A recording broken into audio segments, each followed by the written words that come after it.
Now we will see the implementation part of the API lifecycle. So we will implement the integration service using the API specifications we built in the design center. So for this we will use the Anypoint Studio. Now I'll open the Anypoint Studio here. So this is a toolkit to develop the integration flows. So here I'll create a Mule project, file, new, Mule project. We can choose the Mule server of our choice, which server you want, 4.4 or 4.3. So there currently we have two options here. You can choose whatever needed. So I chosen 4.4. I'll give this name as payment API implementation. So we are implementing the integration service based on the specification now. So API implementation. So now here we can see the options here. Import a published API. So import YAML from local file, download YAML from design center. We can choose any of this from this. So already we built the API specification in design center. Also we push it to the exchange. We can get it from there. So if you go here like this, we can get it from exchange also, or you can download YAML from design center. Both the places we have the YAML now. If you go to the Anypoint Studio, in the design center we have this payment API. So this payment API, this one we are using now, what we created. This one we importing into the Anypoint Studio. So this is the one way we can do it, or from exchange also we can import this specification. So this one we are importing into our toolkit now.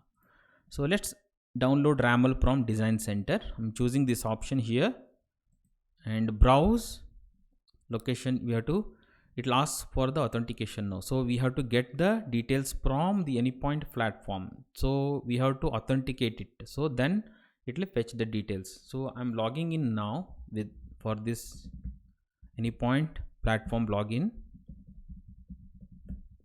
So I'm signing in. So once it authenticated, it will show the design center details here. So browse design center for API. So now it's showing whatever present in the design center. You can see payment API that is present here. This is the one in design center. What we have, this payment API that is showing now here. Only one we have now, payment API, that is showing here. So I'm choosing this, okay, and so it's importing that one here. So still importing.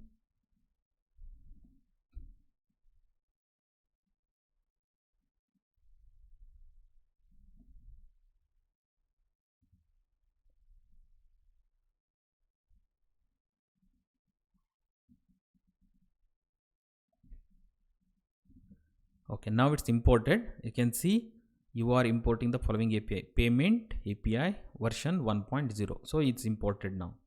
So there is an option here, checkbox. It's already by default checked. You have to check it. So scaffold flows from these API specifications. From this API specification, it will create a flows based on the operations like get, post operations we defined there. Based on that, it will create the flows. So check this box.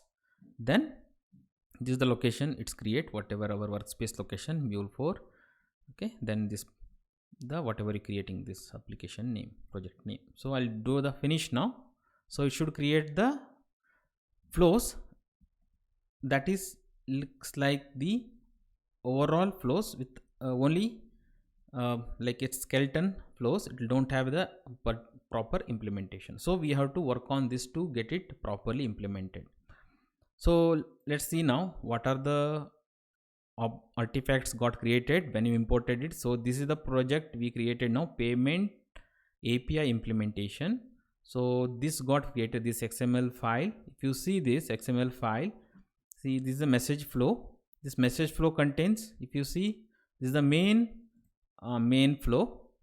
Here it listens to the consumer request using the HTTP listener. So this one, HTTP listener. So once that request is reached here, there is a API get router. It routes to the specific flows here. Okay, specific different components. It will pass the request to the, based on the condition, what kind of request is received. That is the API get router. It routes to the different, yeah. So that is also defined here where, so here get. So when the get operation reached here, it will go and call this flow. Else, if it's get payment by ID, so here this get called. So this you can see for get we have two flows created. It depends on this operation and also the resource. So one is the payments, get all details by ID, one flow. So again post method, one flow. There are three flows got created. So if you see our API here, there are three operations here. On the get, we have two. One is get by ID and get all the details, and the other one is this get everything, and the other one is get by ID, and the other one is post. So for these three operations, three flows got created. So this is handled by this API kit router. When a request comes here, it will routes to this requests now. So let's see what are the contents of this details. So if you see here, there's one component already created, that is a transform message. So here see transform, what is a get method? This is a get all. So get slash payments here. So what is showing here is, so if you see the output, see this is the input, left hand side, and output. It looks like second output is array type array. Here input is what you're passing, whatever the input, like in query params we are passing, query params pay type bank, that we are passing here as the input in this, and the output we are sending is array. This is one object, this is second object we are passing like this when get it. So it's a op type array. So op type JSON message format, and we are passing multiple records, that is in contents in the array. So this one, this is based on the simulation we created in the specification, though that is displaying here what kind of data it's display here. So next is the get payments by ID. Here if you see get URI params, what we are getting it here, URI params ID, we are passing ID here. Whenever the request comes, it is payment slash ID, that is you are passing 1 or 2 ID, that we are storing in attributes. So here attributes URI params, so that is the ID we are getting it. That one, if you see here, using that ID we are fetching the details and sending back. For this ID 1 we are sending back now. This is not implemented.